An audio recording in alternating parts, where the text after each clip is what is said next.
देखो एक तो इसके अंदर देखो एक अब इसको करते हैं नीचे, सारा मच्छो खराब कर देता है।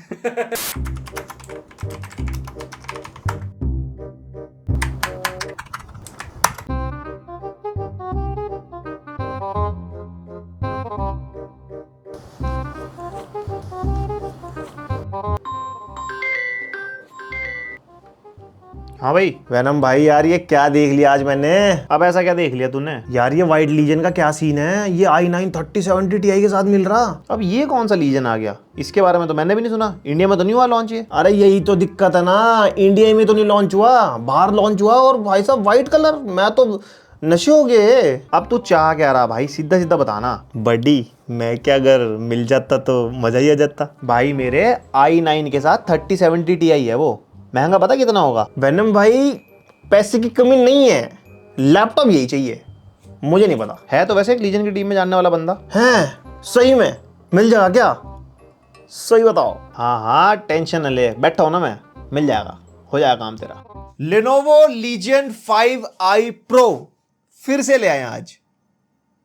जल्दी आ भाई।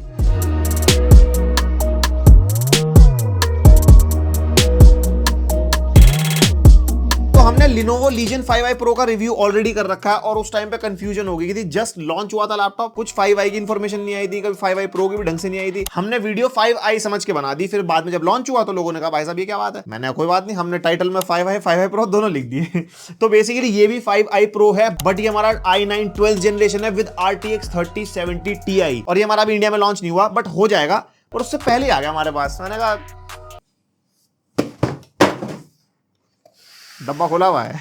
और हाँ, इंस्टाग्राम पे स्टोरी डाली थी मैंने इसकी, सारे सवालों के जवाब उठाएंगे जो भी कॉमन होंगे। और कंक्लूजन मिस मत करना, फिर तुम कहते हो भैया ये नहीं बताया वो नहीं बताया। और भाई ये सुंदरता देखो आप इस लैपटॉप की, व्हाइट कलर का लीजन 5i Pro है हमारे पास। मैं तो इसको देख के भाई हैरान हो गया। मैंने कहा क्या है ये। Lenovo वालों ने इसको नाम दिया ग्लेशियर व्हाइट, समझ रहे हो ना, ग्लेशियर। एंड इसके साथ हमारे को 300 वॉट की ईंट मिल जाती है। अब i9 है 12 जनरेशन, 150 वॉट का 3070 Ti है, तो भाई इतनी भारी ईंट ही लगेगी। अब जब स्पेसिफिकेशन की बात चल रही है थोड़ी डिटेल में सुन लो। i9 12900H प्रोसेसर मिलता है, जो हमारा 14 कोर्स 20 थ्रेड्स वाला प्रोसेसर है, 6P course 8E course. RTX 3070 Ti मिल जाता है, 8GB VRAM वाला ग्राफिक कार्ड 150 वॉट TGP के साथ। 32GB की रैम है भाई इसके अंदर, DDR5 डुअल चैनल में 4800 मेगाहर्ट्ज क्लॉक स्पीड वाली, और मैक्सिमम 32 ही सपोर्ट करता है, तो बस 32 हो गया। 1TB की PCI Gen 4 SSD है इसके अंदर, और रीड एंड राइट स्पीड आपके सामने, जो आप वीडियो पॉज करके चेक कर सकते हो। और इसके अंदर 2 SSD के स्लॉट्स हैं, एक ऑक्यूपाइड मिलेगा, एक आप एक्सपैंड कर सकते हो। अब पर स्लॉट कितनी लगेगी वो हमें नहीं पता, Lenovo वालों को फोन करो। और Wi-Fi 6E और ब्लूटूथ वर्जन 5.1 मिल जाता है। और बिल्ड एंड डिजाइन से शुरुआत कर लेते हैं। भाई लुक देखो ना, मैं तो बार बार देख के भाई हैरान हो गया हूं। मतलब व्हाइट कलर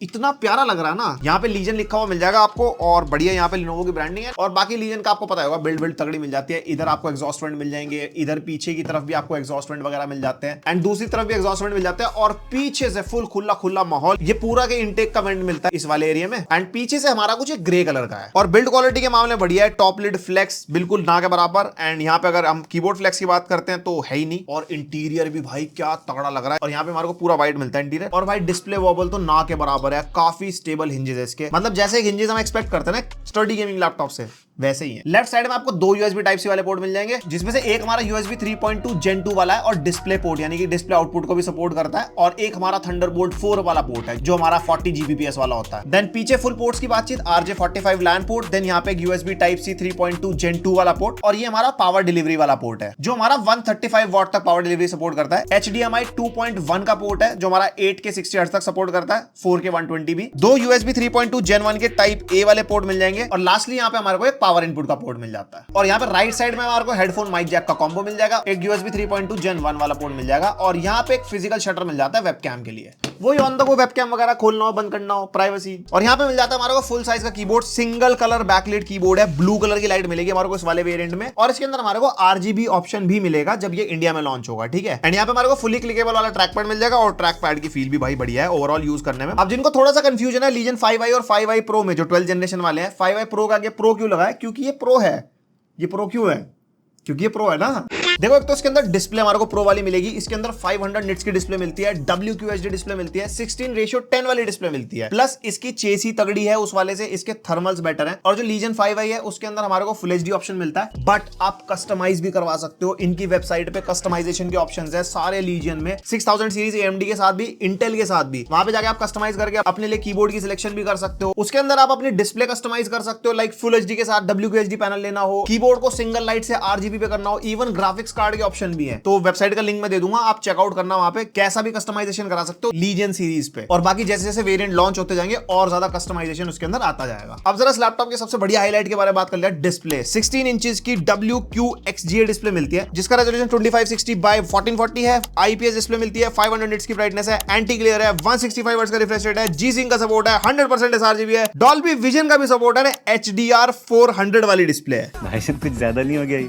तो भाई डिस्प्ले है ताबड़तोड़, डिस्प्ले के कलर्स बहुत तगड़े हैं। तो जो कलर कॉम्बिनेशन है, कंट्रास्ट है, ओवरऑल मतलब ये डिस्प्ले गेमिंग के लिए ले लो, मल्टीमीडिया के लिए ले लो, या आपको कंटेंट क्रिएशन करना है, आप एडिटिंग करते हो, आपको कोई कलर एक्यूरेसी वाले काम करने हैं, सब के लिए परफेक्ट डिस्प्ले है। और डिस्प्ले की बात चलिए तो डिस्प्ले आउटपुट के बारे में बात कर लेते हैं। सबसे पहली बात लीजन 2022 है, मक्स स्विच आपको मिलेगा। इंटरनल डिस्प्ले को चाहे EGP पे चलाना हो, IGP पे चलाना हो, डेफिनेटली वेंटेज में जाके आप चेंज कर सकते हो। प्लस इसके जो पोर्ट्स हैं, दुनिया भर के डिस्प्ले आउटपुट ले सकते हो। लेफ्ट साइड में आपको 2 USB-C पोर्ट मिलते हैं, उसमें से एक पोर्ट से आप डिस्प्ले आउटपुट ले सकते हो DGPU मोड पे, एंड दूसरा हमारा थंडरबोल्ट 4 वाला पोर्ट है, वो IGPU मोड पे आउटपुट देता है, because it's connected to Intel CPU। Last वाली वीडियो मैंने कहा था ना मेरा आउटपुट नहीं मिल रहा था, तो उसका रीजन यही था, वो मैंने इसमें पहचाना। देन हमारा पीछे जो Type-C पोर्ट है, इससे भी EGPU से आउटपुट है, और जो HDMI पोर्ट है, इससे भी EGPU से आउटपुट है। तो टोटल साइमल्टेनियसली 3 डिस्प्ले आउटपुट आप लगा सकते हो, प्लस एक लैपटॉप की अपनी डिस्प्ले, 4 डिस्प्ले। बन जाओ हर्षद मेहता भाई साहब, full stock market. And yes, battery 90 Wh की बैटरी आपको इसके अंदर मिलेगी, एंड बैटरी बैकअप 2.5 से 3 घंटे का आराम से मिल जाता है। बट वही बैटरी सेवर मोड पे, कीबोर्ड बैकलाइट ऑफ पे, स्क्रीन ब्राइटनेस 50% और स्क्रीन रिफ्रेश रेट भी अगर 60 हर्ट्ज पे कर दो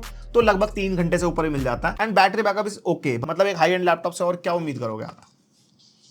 क्या उम्मीद करोगे बताओ। और ये इसका वेबकैम टेस्ट है और माइक का टेस्ट है, कुछ ऐसी क्वालिटी मिलेगी। 720p का वेबकैम मिलता है भाई आपको इसके अंदर। हीलियोस में 1080p आ गया, उसको देखने के बाद ना ऐसा लगता है कि सब में 1080p होना चाहिए, बट इसका 720p मैं कह रहा हूं काफी बढ़िया है as compare to other laptops. आपको कैसा लगा, आप कहां बताओगे फटाफट।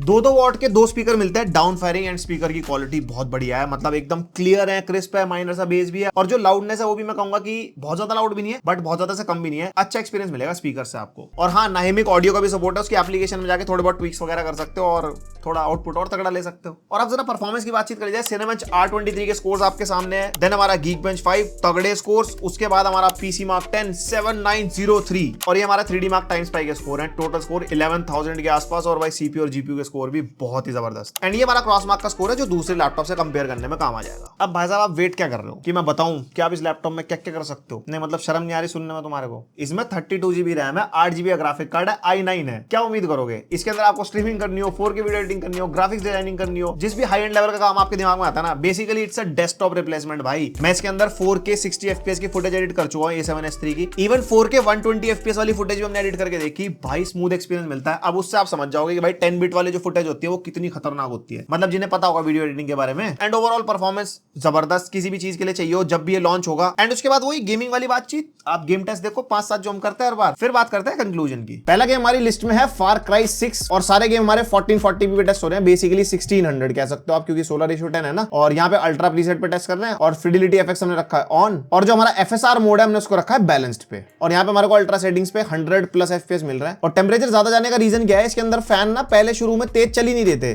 तो जब मेरे पहले गेम का टेम्परेचर राइज हुआ उसके बाद थोड़े से फैन घूमने शुरू हुए, तो नेक्स्ट गेम से आपको सही टेम्परेचर पता लगने शुरू होंगे। एंड बस यहाँ पे इतना कहूंगा कि भाई गेमिंग की परफॉर्मेंस तगड़ी है, 1440p पे 100+ FPS मिल रहा है अल्ट्रा सेटिंग में Far Cry 6 में, और क्या चाहिए। देन हमारा नेक्स्ट गेम Forza Horizon, यहाँ पे हम टेस्ट कर रहे हैं 2K पे, और एक्सट्रीम प्रीसेट हमने यहाँ पे लगा दिया है, फुल हाईएस्ट पॉसिबल सेटिंग्स। और यहाँ पे हमारे देख लो टेम्परेचर कम हो गए, बट टेम्परेचर के साथ साथ देख सकते हो जो CPU की वॉटेज और क्लॉक स्पीड है ना वो भी कम है, और ये हमने शुरू से ही देखा 12th जनरेशन में। कुछ गेम्स में जो हमारे GPU सेंट्रिक गेम होते हैं ना, वहाँ पे CPU ऑटोमेटिकली लो पावर पे चलता है, और हमारे को परफॉर्मेंस तो ऑब्वियसली तगड़ी मिलती है, और बाकी FPS वगैरह आप देख सकते हो, मैं क्या ही बोलूं। देन हमारा GTA 5, यहाँ पे हम टेस्ट कर रहे हैं इसको वेरी हाई सेटिंग्स, जो यूजुअली सारे लैपटॉप से टेस्ट करते हैं ताकि कंपैरिजन में प्रॉब्लम ना हो आपको। और यहाँ पे GTA 5 में मेरे को 90 FPS के आसपास मिले थे, जबकि मेरे को उम्मीद थी कि 100+ FPS मिलेंगे 1440p पे, बेसिकली वेरी हाई सेटिंग्स पे। बट हो सकता है कोई ग्लिच हो, क्योंकि जो हमारा GPU यूसेज है वो प्रॉपर 150 वॉट तक हो रहा है, और यहाँ पे GPU यूसेज भी 95% से ऊपर है।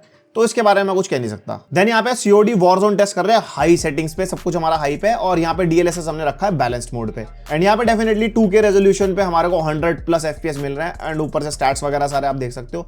यहाँ पे भी CPU की क्लॉक स्पीड और जो वोल्टेज वगैरह है वो कम यूज हो रही है। एंड उसके हिसाब से टेम्परेचर थोड़े से तो ज्यादा है, मतलब अगर हम कंपेयर करते हैं प्रेडेटर से, अभी हमने प्रेडेटर रिव्यू किया था, खैर उसके अंदर i7 था, i7 और i9 में थोड़े बहुत तो टेम्परेचर के डिफरेंस होते हैं, बट स्टिल मैं कहूंगा प्रेडेटर के थर्मल्स ज्यादा बेटर लगे थे मुझे as compare to this one. बाकी उसका रीजन क्या है वो मैं कंक्लूजन पार्ट में बताऊंगा। Then we are testing Valorant on high settings on same resolution, और यहाँ पे हमारे को 300+ FPS मिल रहे हैं। खैर ऑब्वियसली 165 हर्ट्ज का पैनल है, बट वही बात, अगर आप एक्सटर्नल स्क्रीन लगाओगे तो डेफिनेटली आप तगड़े FPS लेके बढ़िया अपना गेम प्ले वगैरह कर सकते हो। एंड ये CPU टेम्परेचर थोड़े से ज्यादा थे यहाँ पे, क्योंकि हमारी जो CPU की वोल्टेज वगैरह 45 वॉट के आसपास ड्रॉ होने लग गई थी, और क्लॉक स्पीड भी ज्यादा है, तो हमारे 85 के आसपास 90 के आसपास टेम्परेचर थोड़े बहुत जा रहे थे। बट इसके अंदर भी ऐसी कोई दिक्कत नहीं है, गेमिंग वगैरह की परफॉर्मेंस बढ़िया निकल के आ रही थी। देन हमारा मार्वल स्पाइडरमैन, ये भी हमारा नेटिव रेजोल्यूशन पे टेस्ट हो रहा है, DLSS हमने ऑन रखा था, और जो ग्राफिक्स का प्रीसेट था वो था वेरी हाई। एंड यहाँ पे वेरी हाई प्रीसेट पे हमारे को 90 to 100 FPS के आसपास मिल रहे थे, और भाई परफॉर्मेंस बहुत ही तगड़ी निकल गई गेमिंग के मामले में, क्योंकि जो GPU की वोल्टेज आप देख सकते हो ना 130-140 वॉट तक पावर ड्रॉ कर रहा है, प्लस हमारी 32 GB रैम है डुअल चैनल में, तो गेमिंग की परफॉर्मेंस एकदम बढ़िया निकल के आती है इस लैपटॉप में। और लास्टली हमारा RDR2, और यहाँ पे हम टेस्ट कर रहे हैं इसको फेवर क्वालिटी हाईएस्ट सेटिंग जो होती है ना हमारी, और DLSS हमने रखा बैलेंस्ड मोड पे, और यहाँ पे आते हैं भाई तगड़े FPS 1440p, या फिर कह सकते हो 1600p जो रेजोल्यूशन है इस लैपटॉप का, उस पे हमारे को 80+ FPS हाईएस्ट पॉसिबल सेटिंग्स पे, और यहाँ पे GPU की वोल्टेज भी देख सकते हो पीक 150 इवन 151 वॉट तक जा रही है, जिसकी वजह से GPU के टेम्परेचर्स भी ज्यादा हैं, एंड उसके हिसाब से परफॉर्मेंस भी बहुत तगड़ी निकल के आ रही है। एंड यहाँ पे CPU टेम्परेचर कम है, 12th जनरेशन में जितने में भी RDR2 मैंने टेस्ट किया ना, उसके अंदर क्लॉक स्पीड वगैरह कम ही रहती है, और यहाँ पे हमारी वोल्टेज भी कम है, और उसके हिसाब से गेमिंग पे कोई ऐसा फर्क नहीं पड़ रहा, तो थर्मल्स वगैरह मैनेज्ड है, ऐसी कोई दिक्कत नहीं है। और जो रूम टेम्परेचर क्या है वो आप बगल में देख ही सकते हो। तो भाई ये था पूरा review Lenovo Legion 5i Pro i9 वाला वेरिएंट जो हमारे पास है, एंड इसकी जो अप्रॉक्सीमेट प्राइसिंग रहने वाली है वो 1,95,000 या 2 लाख आप मान सकते हो, 2 लाख के आसपास रहेगी। और भाई प्राइसिंग के हिसाब से डेफिनेटली चाहे लुक्स हो चाहे परफॉर्मेंस हो, हर चीज में ताबड़तोड़ है। अब जरा आपके सवाल उठा लेते हैं, तो सबसे पहले स्ट्रिक्स कार से कंपेयर कर लेते हैं। स्ट्रिक्स कार और इसमें मेरे को ज्यादा कोई फर्क नहीं लगा, ना ही परफॉर्मेंस के मामले में, ना ही थर्मल्स वगैरह के मामले में। एंड बस एक चीज का डिफरेंस मैं कहूंगा, डिस्प्ले Legion 5i Pro की डिस्प्ले ज्यादा बेटर लगी, due to 500 nits brightness, Dolby Vision का भी सपोर्ट है, 16:10 वाली है। वहीं पे अगर स्ट्रिक्स कार की डिस्प्ले देखेंगे बाकी सब कुछ सेम है, उसके अंदर 300 निट्स की ब्राइटनेस मिलती है, ये एक फर्क लगा मुझे। बाकी कार के अंदर 100% DCI P3 है, इसके अंदर 100% sRGB है, ज्यादा डिफरेंस नहीं आता रियल लाइफ में, बट हाँ DCI P3 बेटर होता है, तो कहीं पे वो बेटर है, कहीं पे आप अपने हिसाब से चूज कर सकते हो। बाकी प्राइसिंग, यस अभी इसकी प्राइसिंग एक्सपेक्टेड है, हो सकता है ये ज्यादा भी हो, मैंने 2 लाख आपको बताया, वो 2,30,000 का है, तो अगर इसकी प्राइसिंग भाई 2 लाख के आसपास आ गई डेफिनेटली Legion, और अगर उसके आसपास आती है तो आप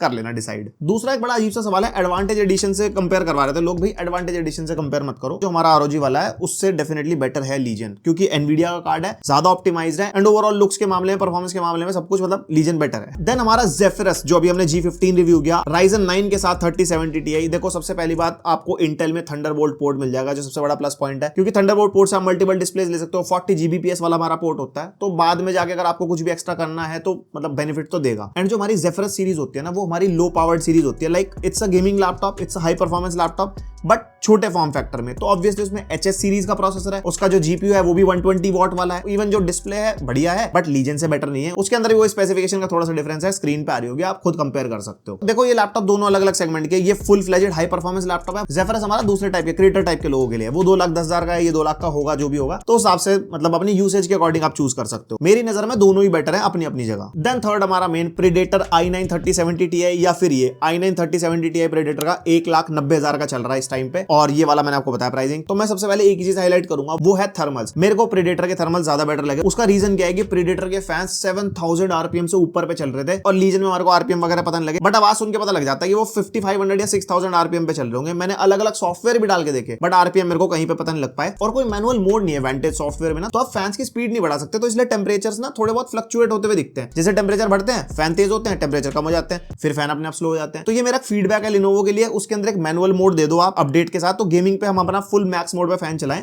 जिससे टेम्परेचर बढ़ते हुए ना दिखाई दे। बस ये है कि Predator में थर्मल्स बेटर है, बाकी डिस्प्ले के मामले में अगेन हमारा Legion बेटर है। बाकी जो ओवरऑल चीजें हैं वो हमने दोनों को रिव्यू कर रखे हैं, दोनों आप अपना कंपेयर कर लेना, लाइक लुक्स होगी, बिल्ड होगी, वो तो आप फिर समझदार हो ही। और बस मेरे एंड से इतना ही था रिव्यू, लिंक दे दूंगा डिस्क्रिप्शन में जब भी अवेलेबल होगा। और बाकी इसका i7 के साथ 3060 वाला हमने रिव्यू कर रखा है, 5i Pro। बाकी 5i जब आएगा हमारे पास, या इसका AMD वाला वेरिएंट आएगा, वो भी रिव्यू करेंगे। एंड यस हमारा IdeaPad गेमिंग भी आ चुका है, उसका भी रिव्यू आने वाला है बहुत जल्द, और अगर आ चुका होगा तो सर्च कर लेना, मिल जाएगा हमारी वीडियो आ जाती है जल्दी जल्दी ऊपर टॉप पे। ठीक है, चलो बस यही था आज की वीडियो के लिए। लाइक मार दो, वीडियो पसंद आई तो कमेंट करके बताओ क्या अच्छा लगा क्या बुरा, एंड सब्सक्राइब कर दो अगर पहली बार आया तो। मिलता है नेक्स्ट वीडियो, तब तक के लिए बाय।